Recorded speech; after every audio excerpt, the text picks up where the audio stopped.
পুরী জগন্নাথ মন্দিরের পতাকা ছিঁড়ে নিয়ে গেল ঈগল। ভবিষ্য মালিকা গ্রন্থের আরেকটি ভবিষ্যৎবাণী চিহ্ন সত্য হল।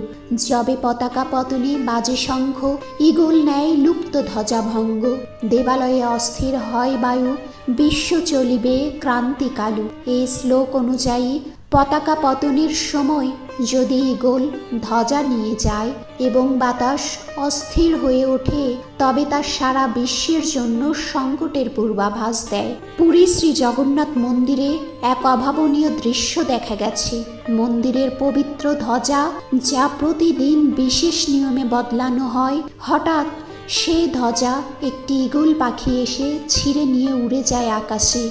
এই ঘটনাকে খুব অলৌকিক এবং অশুভ সংকেত মনে করা হচ্ছে। পতাকার ছেঁড়া বা পতনকে শাস্ত্রের সর্বদা গম্ভীর বার্তা হিসেবে বিবেচনা করা হয়।